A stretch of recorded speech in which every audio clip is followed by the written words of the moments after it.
Meet George, a small 5-year-old Shih Tzu Poodle mix with a big attitude. Our plan was to spend about a week cycling around Prince Edward Island, exploring the red sand beaches, countryside, and campgrounds.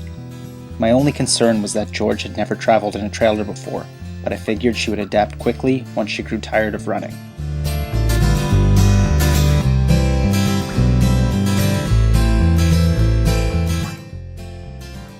It turns out I couldn't have been more wrong. She reacted to the spacious, comfortable trailer with a great panoramic view by clawing at the door in a claustrophobic fit. She was only in the trailer for a few minutes as I tried to locate a quiet trail so she could run free.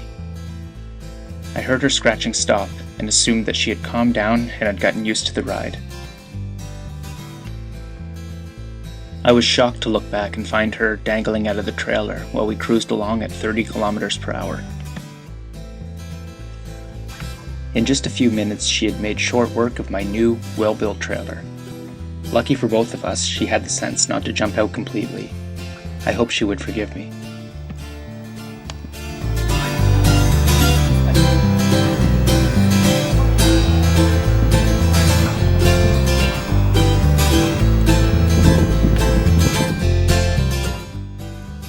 She did.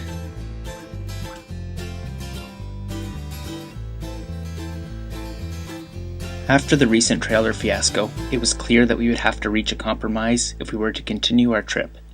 George doesn't mind bumps, wind, or high speed. As long as she's nearby, she's fine. Suddenly, an idea came to mind.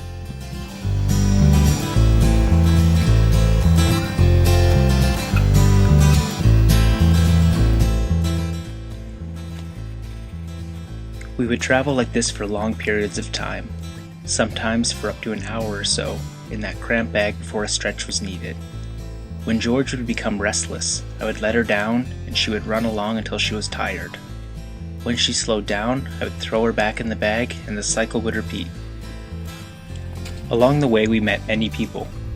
People with shocked expressions on their faces, people who looked at us like we were crazy, people who laughed, and people who loved the idea.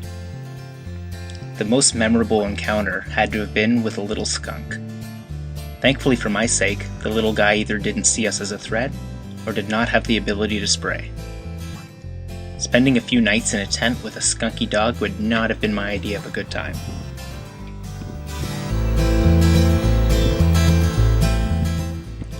Once we arrived at a park, George would help me set up the tent by warming up the fly. She would help with the dishes. She would help me disassemble the tent.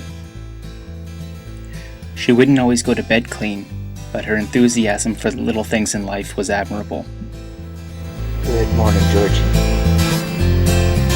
Want to go to the beach, bud? Come on.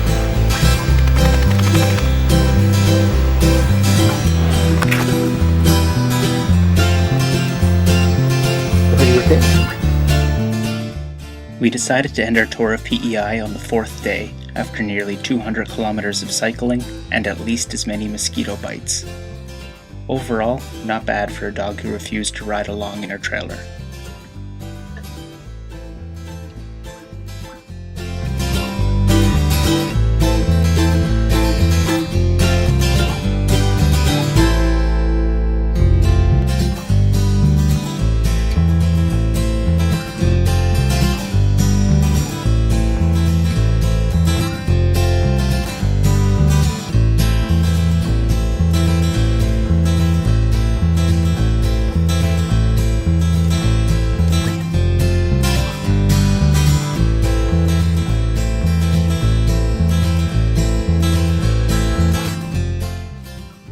We arrived back at our starting location, the PEI side of the Confederation Bridge, tired and wet.